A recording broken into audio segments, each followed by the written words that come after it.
আজকে আমি তোমাদের সাথে শেয়ার করবো একটা লেট নাইট স্টাডি ব্লগ, আর সাথে থাকছে আমার বোন। আর শুধু ব্লগ নয়, আজকে আমি তোমাদেরকে কিছু টিপসও দেখাবো। তো চলো শুরু করা যাক। এখন কিন্তু 11টা বেজে পেরিয়ে গেছে, আর আমি কিন্তু জিওগ্রাফি সাবজেক্টটা চুজ করে নিয়েছি, আর আমার বোন পড়ছে বাংলা।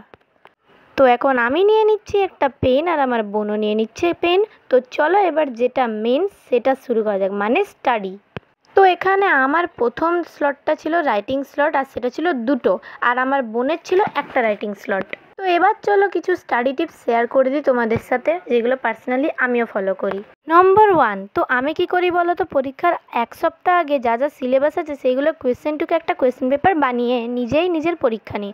আর এমনটা করলে আমরা যা যা পড়েছি সেইগুলো ভালো করে মনে হয়ে যাবে। তো একবার কিন্তু তোমরা ট্রাই করতে পারো।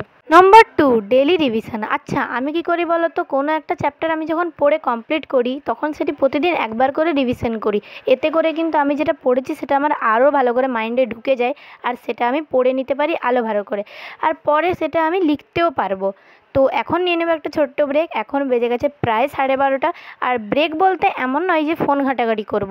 ব্রেক বলতে খেয়ে নিচ্ছি একটু হরলিক্স। হ্যাঁ জানি এটা গরম জলে করতে হয়, কিন্তু এত রাত্রে উনান জলে আবার কে গরম জল করবে বলো তো। তার জন্য কিন্তু খেয়ে নিচ্ছি শুধু ঠান্ডা জল দিয়ে হরলিক্স। এটাও কিন্তু খেতে কম টেস্টি হয়নি। আর হালকা করে একটু এনার্জি বাড়ানোর জন্যই কিন্তু খেয়ে নিয়েছি হরলিক্স। তারপর আবার শুরু করে দিয়েছি সেকেন্ড স্লট। এই স্লটে ছিল আমার একটা রাইটিং স্লট, আর আমার বোনের ছিল হাফ রাইটিং স্লট, মানে আগে যেটাও রেখেছিল সেইটারই হাফটাও এখন লিখবে।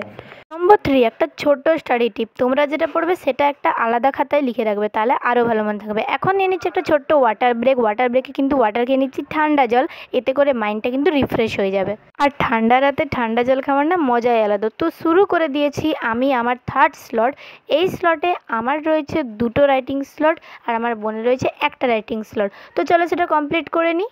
তো এটা করতে করতে চলো তোমাদেরকে নম্বর 4 টিপসটা দিয়ে দিই, যেটা হচ্ছে খুবই ইম্পর্ট্যান্ট, টাইম ম্যানেজমেন্ট। টপার হতে গেলে যে সারাদিন সারা রাত পড়তে হবে সেটার কিন্তু কোনো মানে নেই। সারাদিনে আমি কিন্তু ফিক্সড দুটো টাইমে পড়ি, আর যখন পড়ি তখন অনেক মনোযোগ দিয়ে পড়ি। আর মাঝে মাঝে ব্রেক নিয়ে নিলে এনার্জি ও কনসেন্ট্রেট দুটোই বাড়ে। আর হ্যাঁ, এটা কিন্তু অনেক বড় সিক্রেট স্টাডি টিপস। এখন কিন্তু বেজে গেছে প্রায় 2টো মতন, আর আমি বলেছিলাম 2টো পর্যন্ত ব্লগটা বানাবো, কিন্তু তাও আমি কিন্তু চেষ্টা করেছি।